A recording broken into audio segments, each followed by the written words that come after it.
presentation, and I do want to just take a minute to thank Jenny for helping to set up these lectures, as well as John, who's back in the booth and in charge of sound and filming.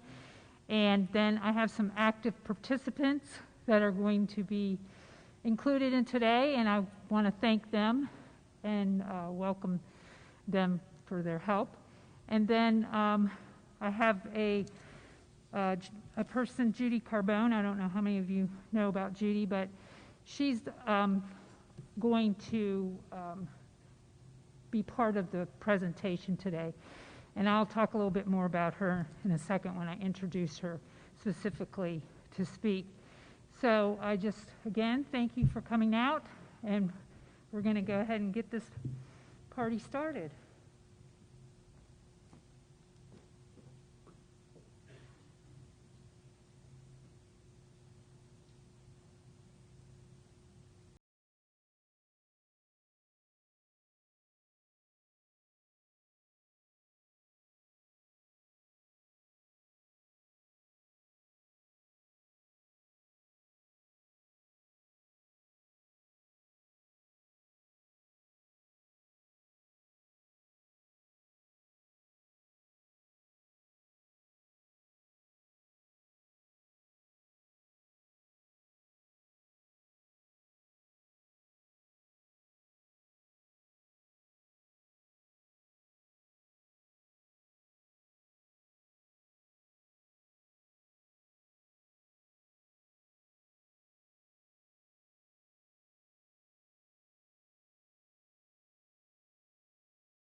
Aretha Franklin to get things rolling.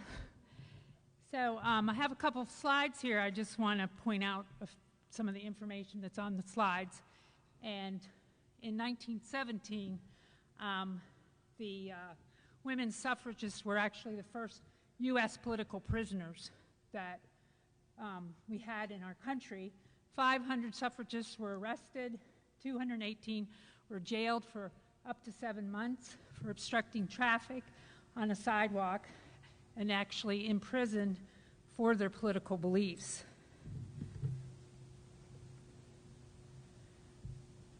All suffragists were subjected to harsh living conditions, rancid food, denied medical treatment, denied legal counsel, and denied visitors. And on November 14, 1917, that is known as the Night of Terror, 33 returning suffragists were brutally beaten by the guards. And of course, many people know that Alice Paul went on a hunger strike, and several of the women, starting with Alice Paul, were force-fed while they were there. So it was not a very good experience, obviously, for them. It was pretty difficult for women to get the right to vote, and a lot of people don't know that history, so I really think it's important to point that out. On March 4th, 1918, the Court of Appeals ruled that these women were illegally arrested, illegally convicted, and illegally imprisoned.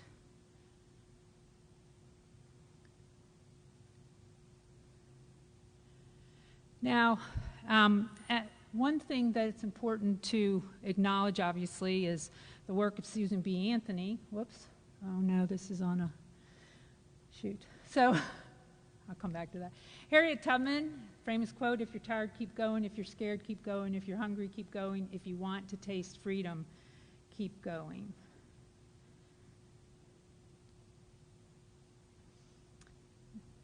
So this kind of sets up the presentation for today. Each time a woman stands up for herself without knowing it, possibly without claiming it, she stands up for all women. That's Maya Angelou. In Susan Faludi's book, The Backlash Against American Women, was the start of the third wave of the movement, and I will talk about that here shortly, but this is a quote. She said, "We think of a feminist as someone a woman becomes in reaction to personal indignities and social injustices, but the truth is, such inequities only awaken her to the feminist she always has fundamentally been, a woman who has in her the capacity of fighting her way back to independence." So Elizabeth Cady Stanton started the women's movement officially in 1848, July 19th through 20th, 1848, in Seneca Falls, New York, when she and Lucretia Mott organized the first convention, first women's rights convention.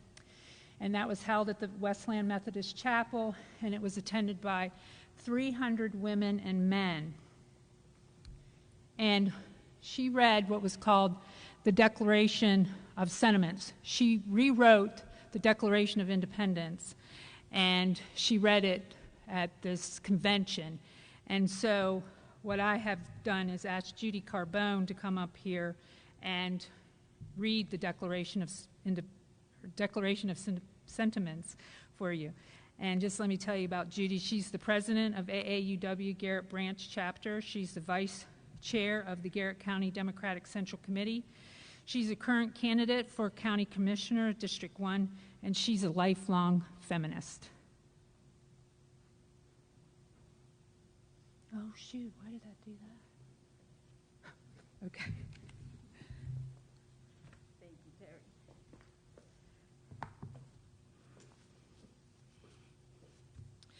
When in the course of human events it becomes necessary for one portion of the family of man to assume among people of the earth a position different from that which they have hitherto occupied, but one to which the laws of nature and nature's God entitle them, a decent respect of the opinions of mankind requires that they should declare the causes that impel them to take such course.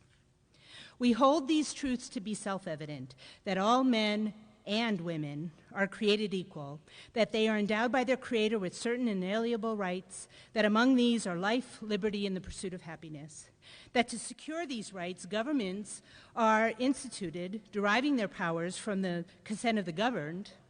Whenever any form of government becomes destructive of these ends, it is the right of those who suffer from it to refuse allegiance to it, and to insist upon the institution of a new government, laying its foundation on such principles and organizing its powers in such form as to them shall seem most likely to affect their safety and happiness.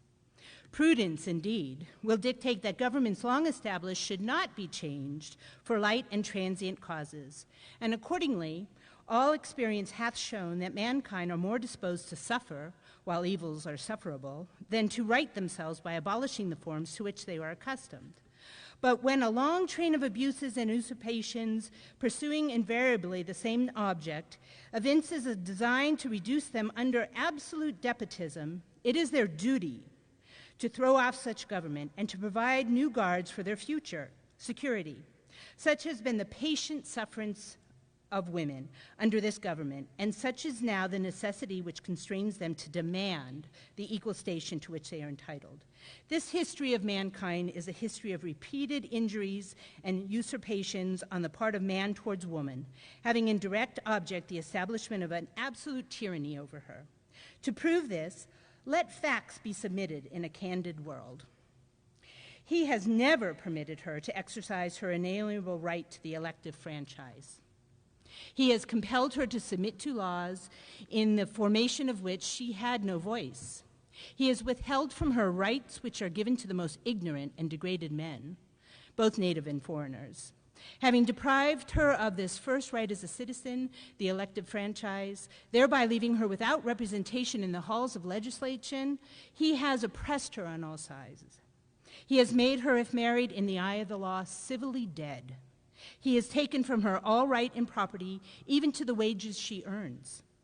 He has made her morally an irresponsible being, as she can commit many crimes with impunity, provided they be done in the presence of her husband.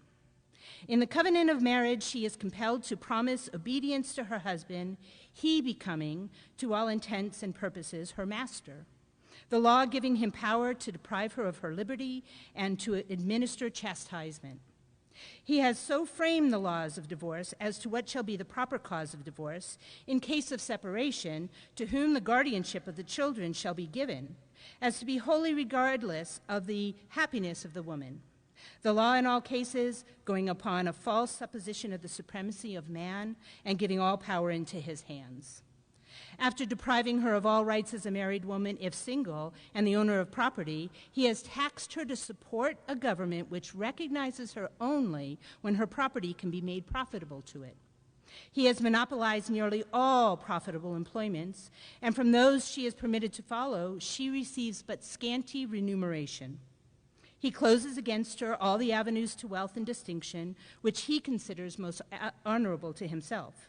As a teacher of theology, medicine, or law, she is not known. He has denied her the facilities for obtaining a thorough education, all colleges being closed against her. He allows her in church as well as state, but a subordinate position, claiming apostolic authority for her exclusion from the ministry, and, with some exceptions, from public participation in the affairs of the church. He has created a false public sentiment by giving the world a different code of morals for men and women, by which moral delinquencies which exclude women from society are not only tolerated, but deemed of little account in man.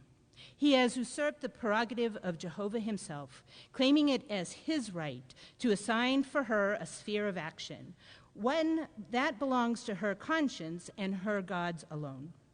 He has endeavored in every way that he could to destroy her confidence in her own powers, to lessen her self-respect, and to make her willing to lead a dependent and abject life. Now, in view of this entire disenfranchisement of one half of the people of this country, their social and religious degradation, in view of the unjust laws above mentioned, and because women do feel themselves aggrieved, oppressed, and fraudulently deprived of their most sacred rights, we insist that they have immediate admission to all rights and privileges which belong to them as citizens of these United States. In entering upon the great work before us, we anticipate no small amount of misconception, misrepresentation, and ridicule. But we shall use every instrumentality within our power to effect our object. We shall employ agents, circulate tracts, petition the state and national legislatures, and endeavor to enlist the pulpit and press in our behalf. We hope this convention will be followed by a series of conventions embracing every part of the country. Firmly relying upon the final triumph of the right and the true, we do this day affix our signatures to this declaration. Signed July 19 to 20, 1848, in Seneca, New York, at the first Women's Rights Convention by 68 women and 32 men, including Elizabeth Cady Stanton, Lucretia Mott, and Frederick Douglass.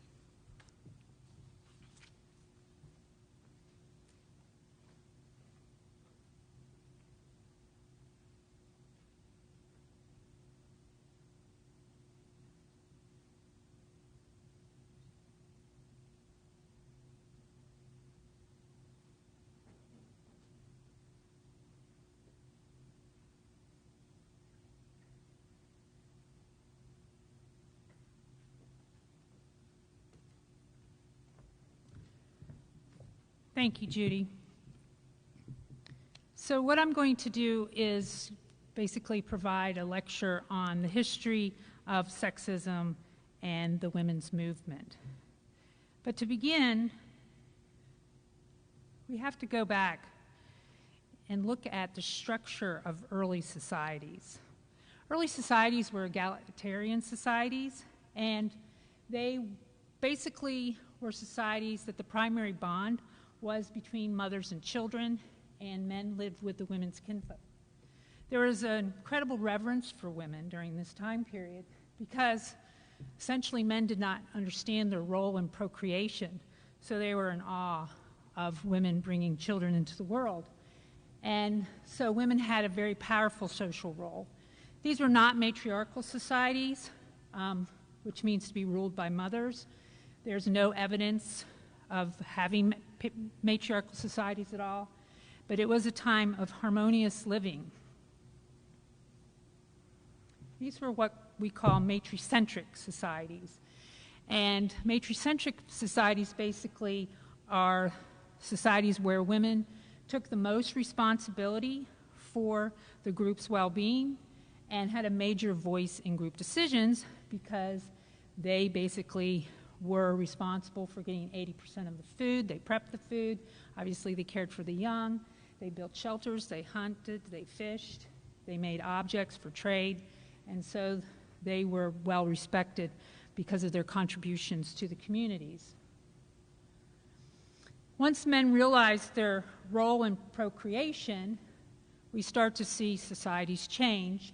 And this basically took hundreds of years. But men started waging war to justify male superiority. And so they developed an ideology of domination and patriarchy. A patriarchal social structure system emerges, which means to be ruled by the fathers, and the system allocates more power and a higher status to men.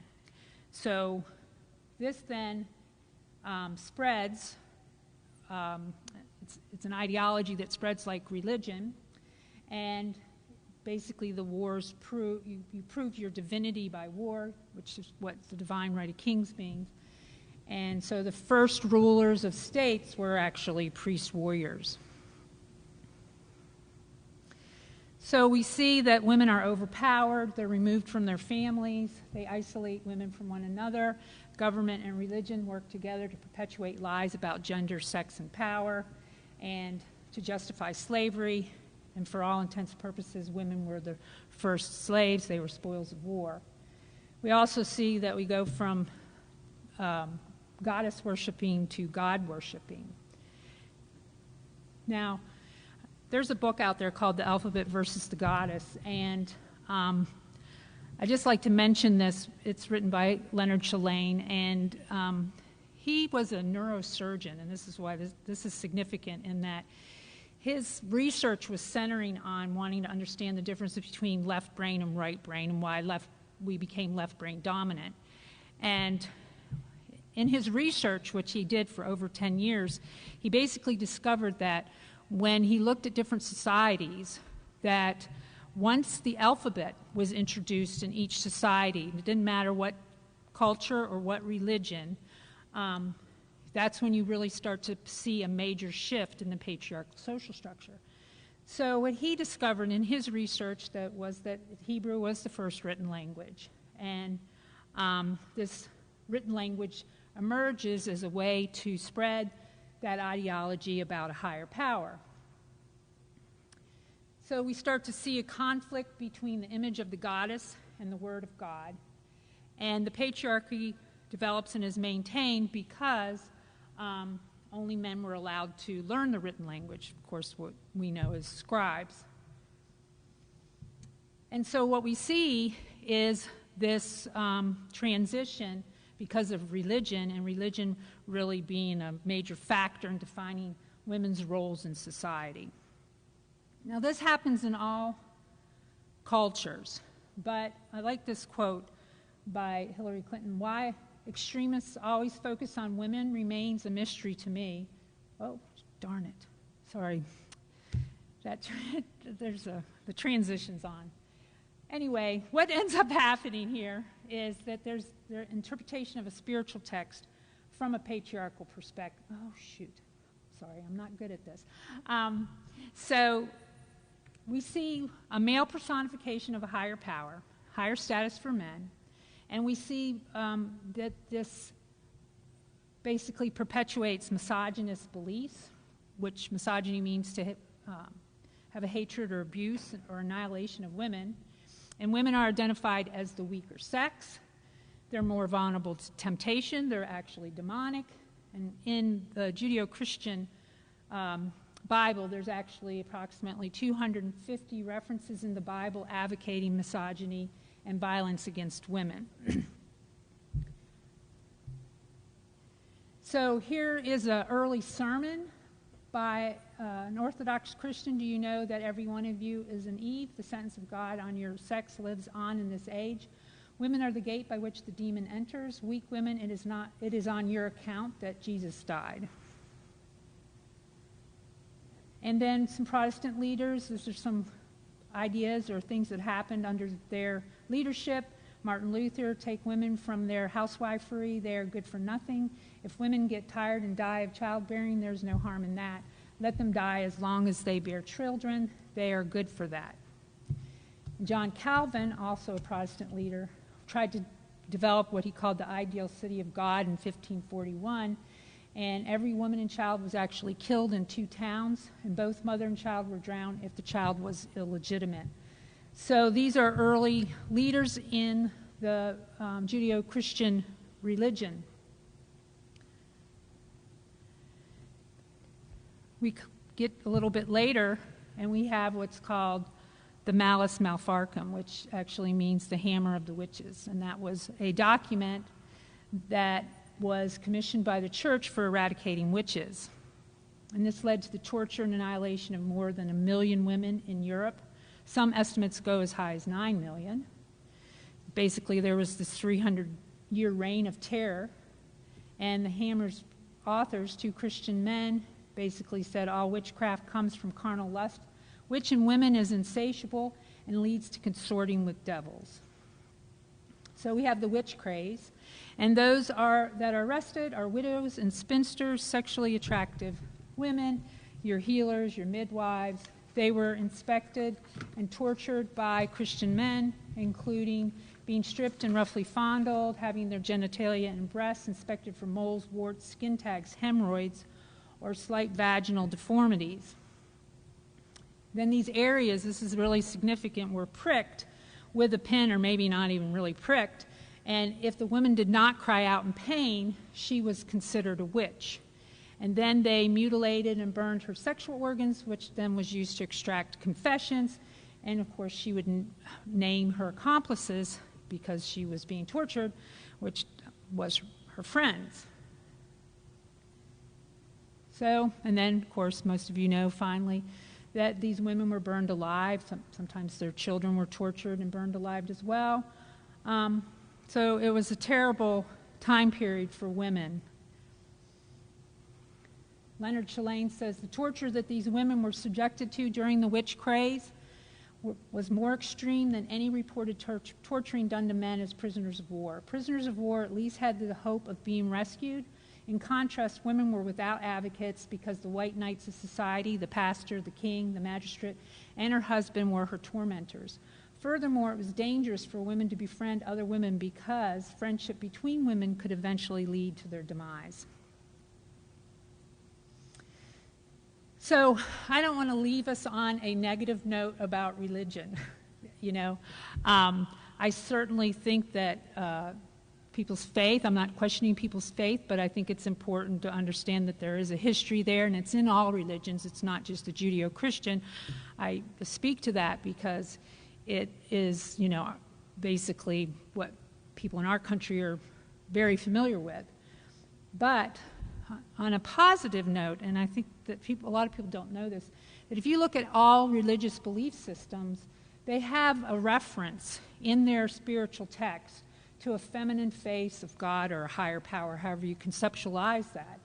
And there are many references in the Judeo-Christian spiritual text of balance between the masculine and feminine. It's just that most people don't know about it because it's not a typical part of a sermon. It's not the parts of the Bible that we hear about. So, for example, in the Judeo-Christian faith, you have Sophia, or wisdom. Wisdom cries aloud in the streets. In the market, she raises her voice. My son, keep your father's commandments and forsake not your mother's teachings. Keep my commandments and live. Keep my teachings as the apple of your life. Bind them on the tablet of your heart. And that's in Proverbs. If you look at in Genesis, chapter 1, verses 1 through 2, in the beginning, God created the heavens and the earth. The earth was without form and void, and darkness was upon the face of the deep. And the Spirit, now the Hebrew word for spirit is actually ruach, which means breath. And one thing about the Hebrew language a lot of people don't realize is they did not have pronouns. They had masculine and feminine words. And when you look at the original Dead Sea Scrolls, you actually can look at these words, and some of them basically are referring to a higher power and using a masculine word, and some of them are actually referring to a higher power using a feminine word. And so when I was doing a lot of research on this many moons ago, I came across this in the Bible when I was reading it one day, and that's the original word that should be there is ruach. It is a feminine word, and it means breath. In Genesis 1:26 through 27, then God said, let us make man in our image after our likeness. So God created man, male and female.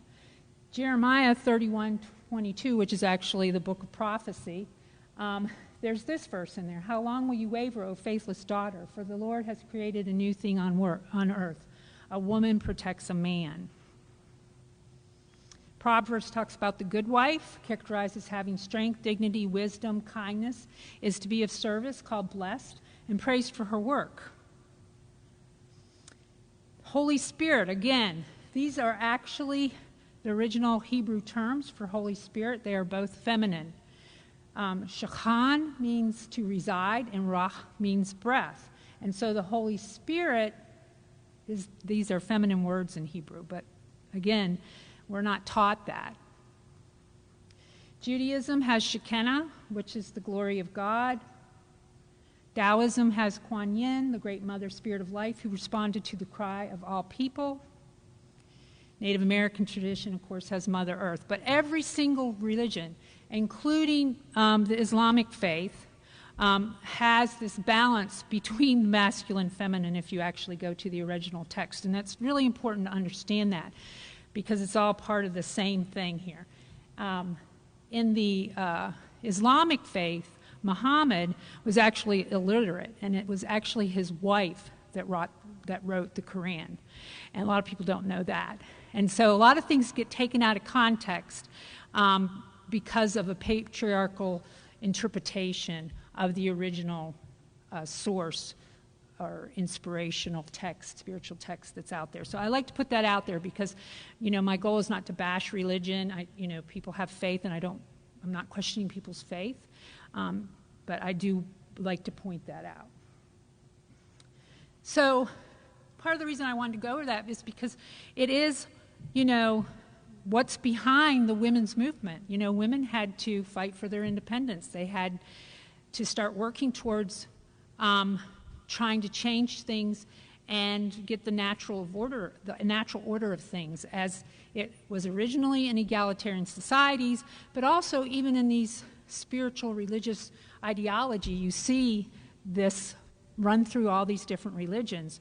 So that's what the women's movement really is all about, the 4 waves. So there's 4 waves. The first wave, of course, we spent a little time talking about that. It officially began in 1848. I already talked about that. There was 300 men and women there.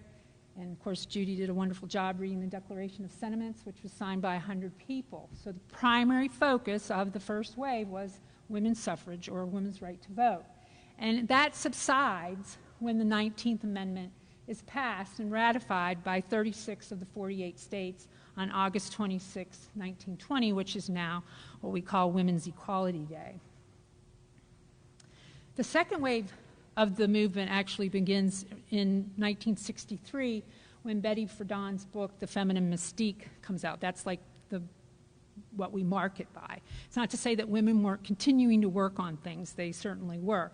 But the second wave, the big push in the 60s, was because of Betty Friedan's book. Gloria Steinem became very popular. She's considered the voice of the women's liberation. And the primary focus of the second wave is equal pay for equal work, stopping violence against women, sexual harassment, reproductive freedom, and quality child care for working women. So these are the things that became the focus of the second wave and the ERA, of course, the Equal Rights Amendment. The third wave begins in the early 90s, and as I mentioned earlier, Susan Faludi's book, Backlash, The Undeclared War Against American Women.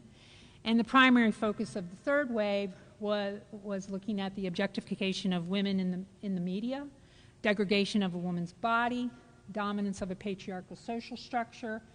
Cultural feminism comes on the scene. I'm going to talk a little bit more about that in a minute.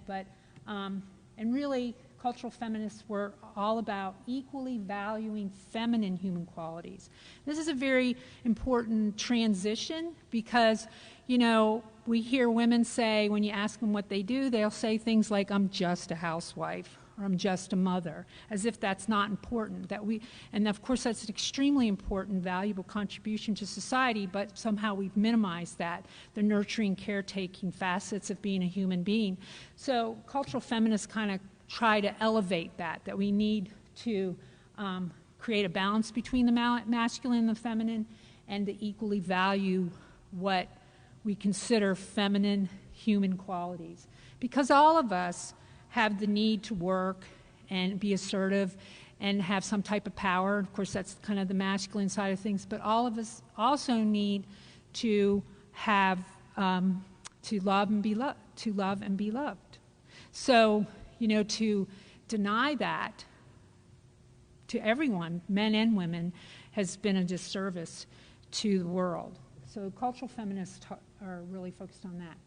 And then, of course, they continue to work on issues raised during the second wave: equal pay for equal work, violence against women, reproductive freedom, quality child care, and, of course, still the ERA. The fourth wave, basically, there's some disagreement whether it began in 2012 or 2013. It doesn't really matter, but around that time period. And the primary focus was embracing diversity, being more focused on LGBTQ rights, looking at the rape culture, sexual harassment still, body shaming, and of course the issues raised in the second and third waves of the women's movement. Now it comes to a very powerful point in 2017 with the Women's March. I was there. That's a picture of me, and many of my active participants were there as well. So that's the fourth wave. Now we're actually transitioning into a fifth wave, but I kind of still think it's really part of the fourth wave. But there are some people out there that say we are transitioning into a fifth wave. So I want to talk a little bit about the types of sexism and feminism, because a lot of times people think that, things are better now, so, it's not really a big issue inequality. And I want to show you how it is. So I'm going to talk about these different types of sexism. There's 5 types: hostile, benevolent, ambivalent, modern, and neo-sexism. So hostile sexism basically is the idea that women are inferior and are threatening to take over men's rightful dominant place. Here's a really good example of a protest. If you look at that shirt in the background, it says, "Iron my shirt, bitch." That's hostile sexism. That's one type of it. Sexual harassment is actually part of hostile sexism. 99% of women have been sexually harassed, and 97% will have been harassed in the last year. A lot of people don't acknowledge it or try to, shrug it off, but it is so commonplace. It's insane how commonplace that is. So that's something that feminists are really working on. Benevolent sexism seems less harmful because it's the idea that women are special beings to be cherished or protected. It seems less harmful, but it exaggerates the differences between women and men. And the differences between women and men are really more apparent than real. But basically, this then highlights the idea that women are not capable of being effective leaders because they need to be protected and cherished.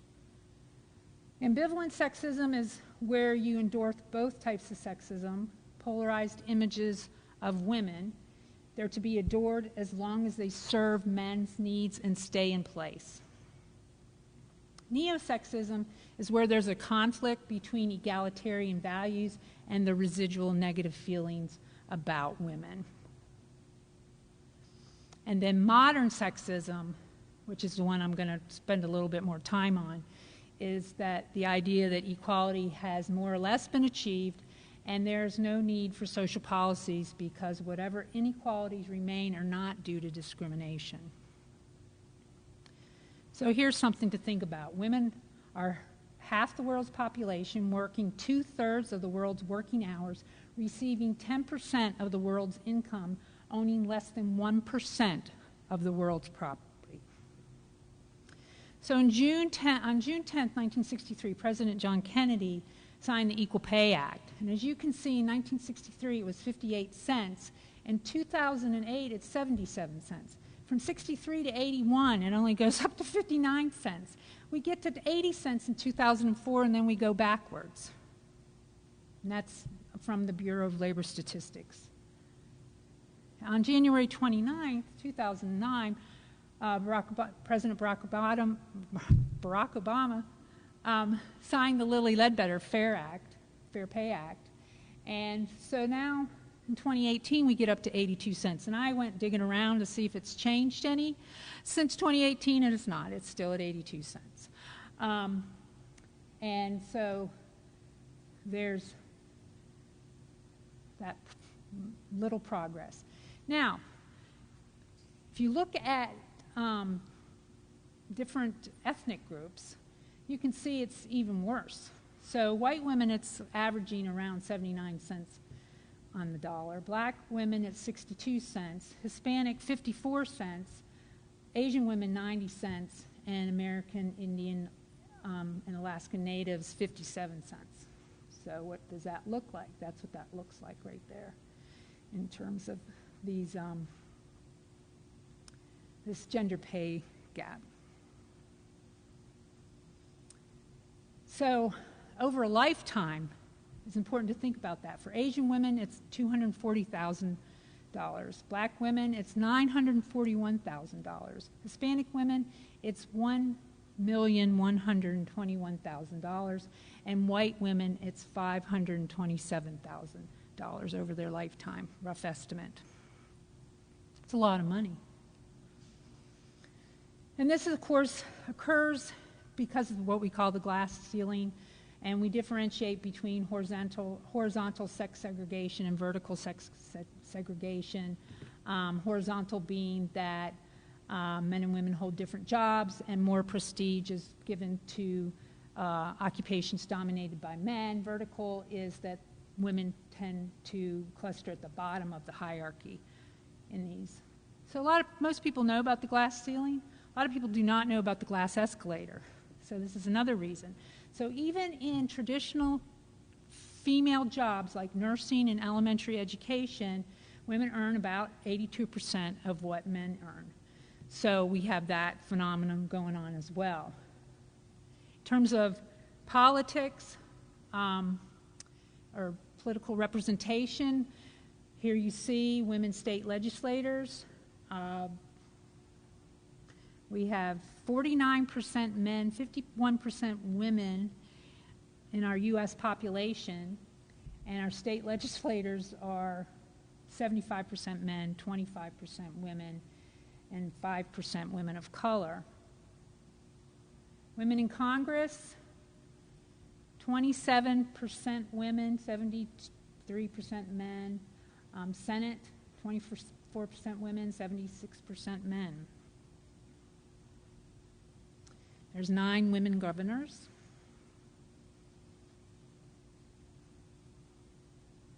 We now have the first woman to be the Vice President of the United States, thank goodness. And then we have, this is going to switch on me because I forgot to take transitions out. But I think this is going to switch, I don't know. But thing about sexism, this is the thing to get out of all this, is that it maintains this patriarchal social structures. Hostile sexism punishes women who challenge the status quo. Benevolent sexism rewards those who accept conventional gender norms and power relations. And then it also maintains what we call the legitimizing myth. So there's these myths about women, which I've kind of been talking about a little bit as we go, that women are evil and treacherous, in need of control. Women are incompetent, in need of restriction for their own good. Women are regarded as helpless, over-emotional, and fragile, in need of protection. And women are pure and self-sacrificing and should be put on a pedestal. So sexism maintains these myths and this social structure. So what is feminism? I like this quote. Rebecca West noted in 1913, I myself have never been able to find out precisely what feminism is. I only know that people call me a feminist whenever I express sentiments that differentiate me from a doormat. This is the popular idea about feminists, and it's, of course, inaccurate, that they're evil, feminist, Nazi bitches from hell. You don't look like a feminist. You have to be careful. We often disguise ourselves as human beings. Feminism is the radical notion that women are people. So feminists basically come from all walks of life, male and female. Now, I want to talk about a big myth, because there's this myth out there that women were burning their bras back in the 60s, and that's what feminists do. They burn their bras. And actually, there are no images. You can Google it yourself if you want. There are no images of women ever burning their bras. If women had been burning their bras, we would have documentation of it. Because we have documentation of men burning their draft cards. And so what they think actually happened is that this idea kind of blurred together, men burning their draft cards, and women throwing their bras away in the Freedom trash can. And that actually happened at the 1968 protest, the Miss American pageant protest. And that's when women were throwing away their bras, and somehow that got turned into women burning their bras. And you better watch out for those feminists. So there are different types of feminism. And these are different lenses or perspectives and different ideas about how to facilitate social change. The two important themes that all types of feminism have in common is feminism values women as important and worthwhile human beings, and feminism recognizes the need for social change to end all forms of domination, to end sexism and sexist oppression. So postmodern feminism is basically raising awareness in educational environment, which is basically what I do. That's one of my main things that I do is I'm a postmodern feminist, and I talk about it. Started the Psychology of Women class here at Garrett College many moons ago, and then turned it over to former students of mine. And one such student is here, Susie Mosser over there, or no, Susie Molick. But she's teaching it now, but she was a former student of mine, so that's always very exciting for that work to continue. My mentor at Frostburg State turned Frostburg State Psychology of Women class over to me. I was her student, and so that's what we do. We hopefully keep the work going by turning it over to our students. Liberal feminism is, of course, belief that women are entitled to full legal and social equality with men, focus on changing laws, customs, and values to achieve the goal of equality. Radical feminism focuses on male control and domination of women throughout history, special emphasis on violence against women. They believe the entire social structure should be radically changed. Marxist or socialist feminism focuses on how divisions between groups such as social class, gender, ethnicity leads to oppression, and they are especially concerned with the role that capitalism plays in perpetuating these divisions and the ultimate oppression of women. Global feminism is this worldwide social movement focusing on the conditions that have been perpetuated by neocolonialism and capitalism. So their focus is on sweatshop labor conditions, unequal access to health care and education, forced prostitution and sex trafficking, violence against women, to include female genital mutilation. So that's the global feminist perspective. We also have what's called womanism. Womanism is woman of color feminism. It focuses on issues of race and positive values of minority communities. It has criticized the white women's movement for ignoring issues important to women of color.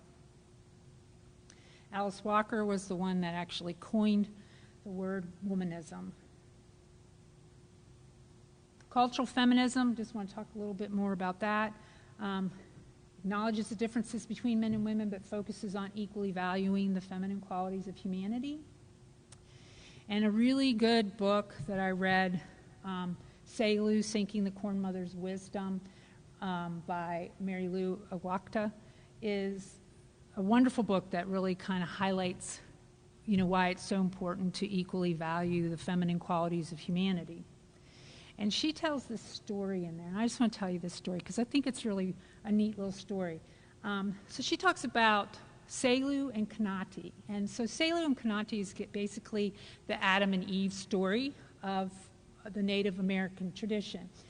And so basically Kanati was created first, and he was going along, and then all of a sudden the animals come to the creator and they're like, you got to do something with Kanati because he is out of control. He is just killing all the animals for sport, and not even using the meat or the skin or anything like that. He's just killing everything. You got to do something. So the creator creates Selu out of a corn stalk, and the idea is that there needs to be balance, strength and tenderness, tenderness and strength. So both male and female have to exemplify both of these human qualities to be whole, really. And so that's the little story about Selu and Kanati. Clarissa Pinkola Estes is an all-time favorite of mine. She's also a cultural feminist, and she's what we call a cantadora, a storyteller. And she's written a lot of books and poetry and all kinds of wonderful things. I've had the unique opportunity to actually go on 5 retreats with her out in Colorado, and I can't tell you how wonderful it was to just be in her presence. But what got me started on Clarissa Pinkola Estes' work is she wrote the book Women Who Run with the Wolves, and this book takes fairy tales and basically relates them to women's lives. And so that's basically how I got interested in her work. And this is one of the things that I got from one of the seminars that I attended. She talked about the unruined heart.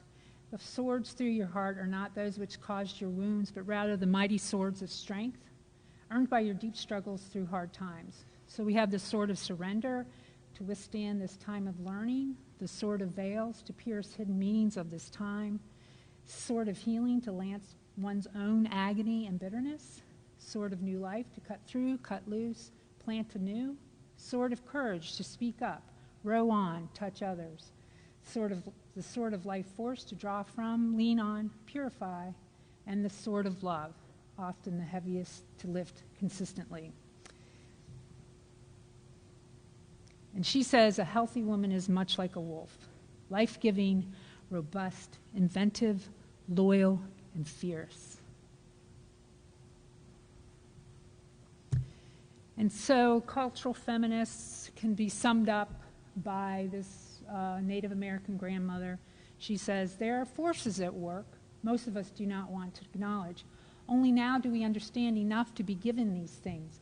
I come to you on the feminine side because this is the time of woman, time of the feminine. Oh, there's nothing wrong with the masculine, but there must be balance.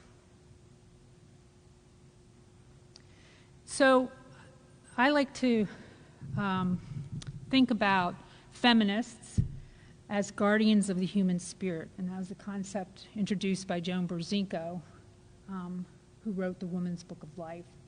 And she says the guardian is essentially a peacekeeper, but with the power to tell the truth and, when necessary, to be a warrior for justice. And guardians of the human spirit have no time for nonsense and no tolerance for self-centered people who disregard the rights and needs of others. They're visionaries with the heart and guts to create change. They're authentic, they speak the truth, and they live according to these midlife values: love, peace of mind, and service to others. So, women in power. Women want power. Yes, we do. But feminism, or the women's movement, is striving to recreate the natural order of humanity, egalitarian societies that equally value the contributions of both men and women. So we want equal partnership.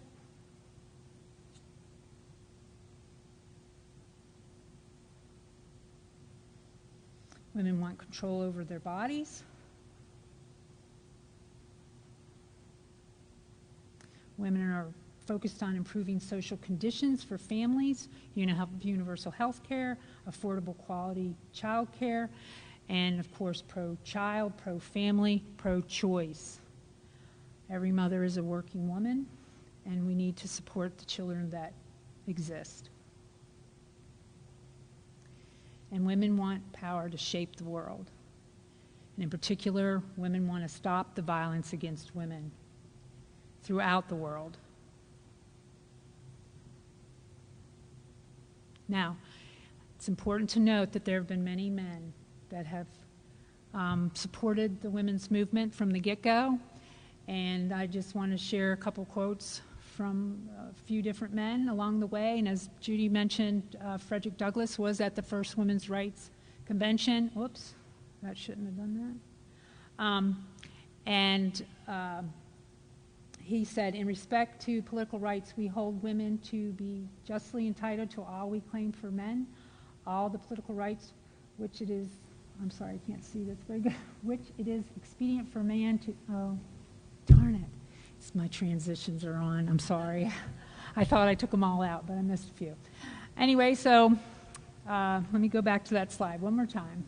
So we got Frederick Douglass, we've got John Stuart Mills. The legal subordination of one sex to another is wrong in itself and not one of the chief hindrances. And then William Lloyd Garrison, women are human beings first and women second.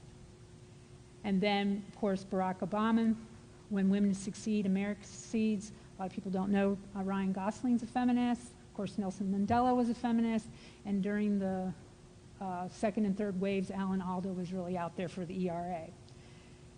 And the AUW is an organization that has been, their mission has been equality for women since, what is it, 1881? Judy, is that right? Yeah, 1881. And we started a chapter here at Garrett, and we're trying to resurrect it. The pandemic kind of put things on hold there. So this is a picture from there. Oops, wrong way. And that should say hard won, not done, and I'm going to let Judy speak to that for a few minutes because there's work to be done, and she's going to tell you all about that.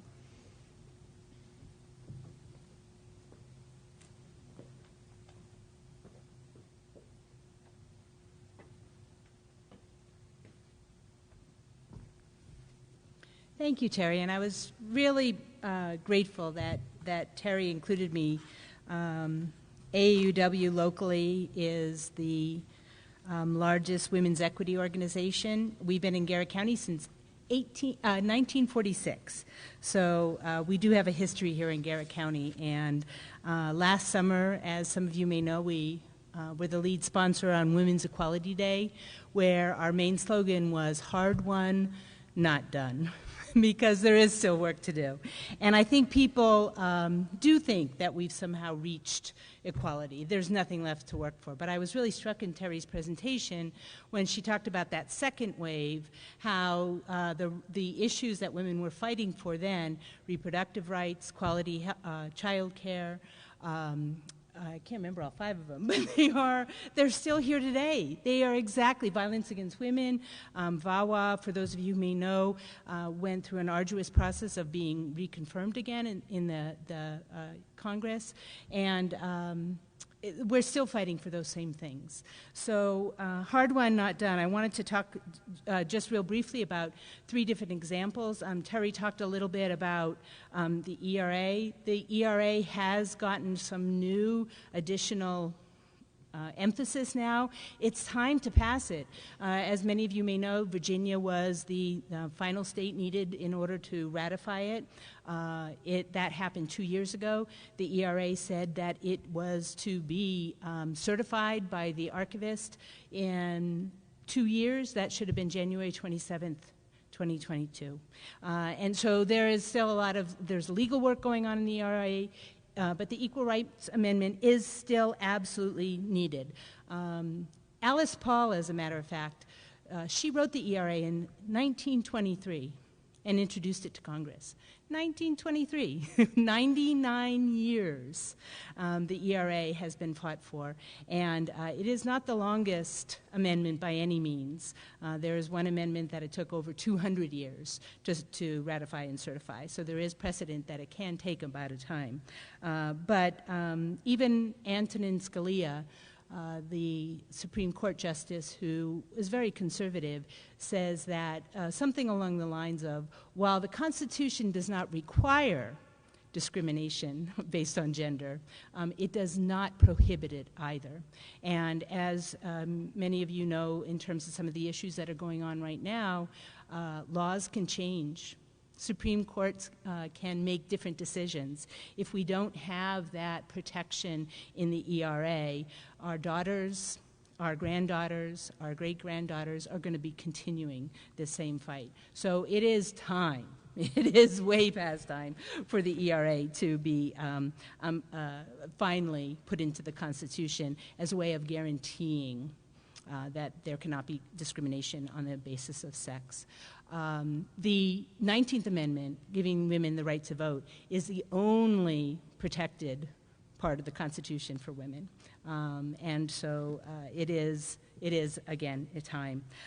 Terry also talked about representation in government. That is another place where there's a lot of work that needs to be done. She gave some of the statistics that while women are 51% of the population, we are woefully underrepresented in all levels of government. I also wanted to bring that a little bit closer to home. Here in Garrett County, for example, since we became a county in 1872, there have been, there's one woman who was representing us at the state level, and that was the state delegate in 1962 and 1966, Martha Glotfelty. We have had one woman represent us as a county commissioner, and that was in 1990, Brenda Butcher. We have 0 women who have ever represented us in the House of Delegates. In all of that time, we've also only had 9 women even run for office. And I'm proud to be one of those 9. But of those 9, there are 3 who are Republican and 6 who are Democrat. And again, if we are 51% of the population in Garrett County, which we are, we need more representation. And why is representation important? Terry alluded to some of it in that the voice that is brought to government by women does represent a huge percentage of the population. And there was a quote that I wanted to read to you today. It says, why does the world need more women involved in all aspects of the political process? Women's political participation results in tangible gains for democracy, including greater responsiveness to citizen needs, increased cooperation across party and ethnic lines, and more sustainable future. Women's participation in politics helps advance gender equality and affects both the range of political issues that get considered and the types of solutions that are proposed. So it is time that we had representation, and representation does matter. And then pay equity for women. Terry did a great job in looking at the amount of women still to this, the amount of money still to this day that women earn less than her male counterparts. AAUW has a wonderful resource. If any of you are interested, you can go to aauw.org and look at some of the information on pay equity. It's quite illuminating, and it's called The Simple Truth About Gender Wage Gap, and it is something that I encourage you to take a look at. It's important that we talk about pay equity, and so many people like to brush it off and say, it's just simply the occupations that women choose. Women don't choose the harder, the more dangerous, the well-paying jobs. That's just simply not true. That's not the account that doesn't take into account for why women are paid less. It happens at every level of education, in every single occupation. Women earn about 82% of what men make. And why is that important?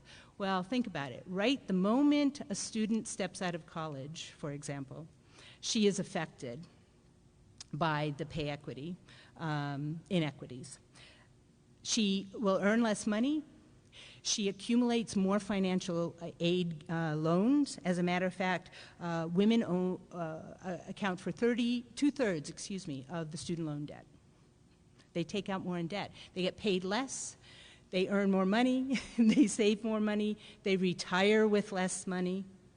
And they, the women's the amount of money that women have in terms of purchasing power is less. So it makes a difference, and these are all issues. These are just 3 issues of many that there is still a lot of work that needs to be done, and just holding conversations like this, I think, is important so that people can understand that, yes, it is a situation, and when women don't prosper, we all don't prosper. So it's high time that we take a look at that. Thank you. Terry, thank you.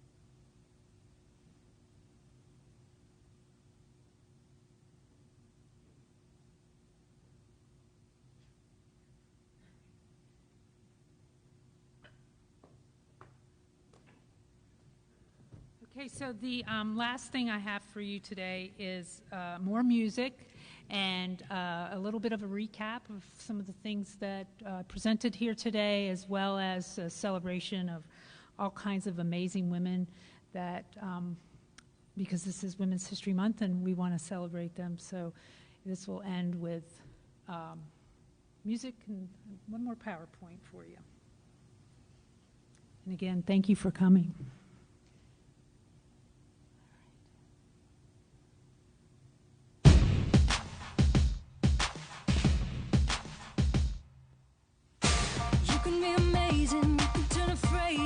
To a weapon or a drug.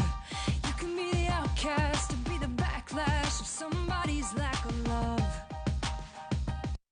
Or you can start speaking up. Nothing's gonna hurt you the way the words do when they settle neath your skin. Kept on the inside and no sunlight. Sometimes a shadow wins. But I wonder You say what you wanna say and let the words fall out. Honestly, I wanna see you be brave with what you wanna say and let the words fall out. Honestly, I wanna see you be brave. Just wanna see you. I just wanna see you. Just wanna see you. I wanna see you be brave. Just wanna see you. I just wanna see you. Just wanna see you. I wanna see you be brave. Everybody's been there, everybody's been stared down by the enemy. Falling for the fear and done to disappear and bow down to the mighty. Don't run, stop holding your tongue. Maybe there's a way out of the cage where you live. Maybe one of these days you can let the light in.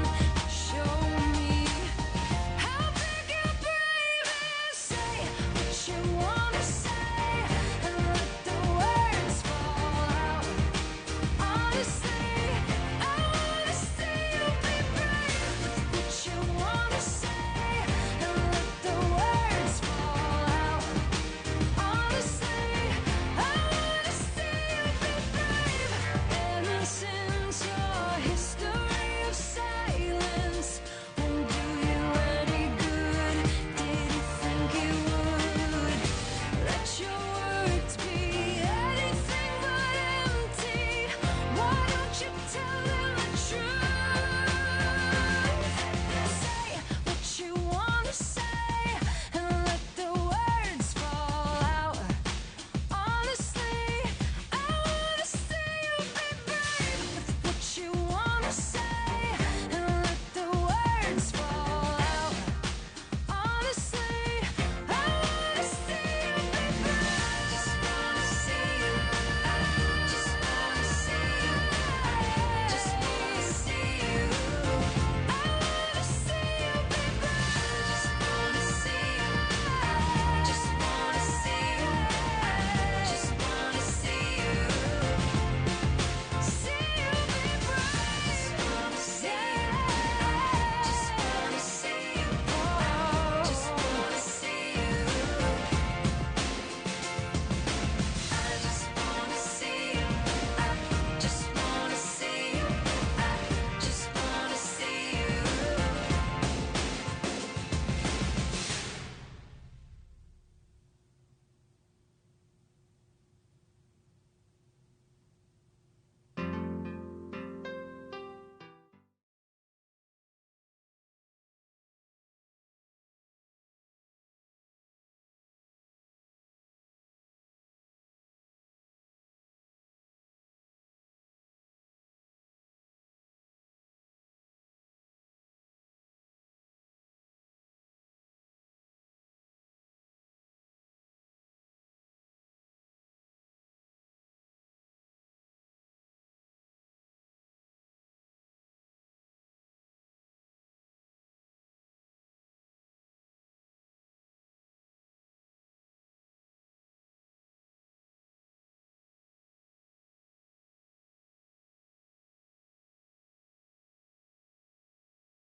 What your mother said, read the books your father read, trying to solve the puzzles in your own sweet time.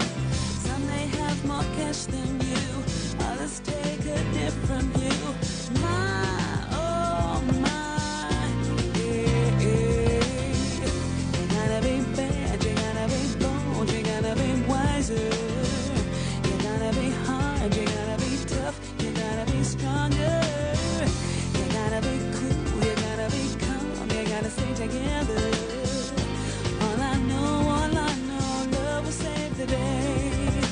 Time asks no questions, it goes on without you, leaving you behind if you can stand the pace.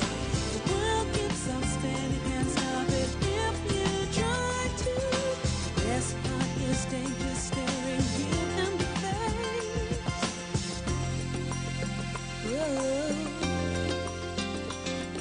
Listen as your day unfolds. Challenge what the future holds.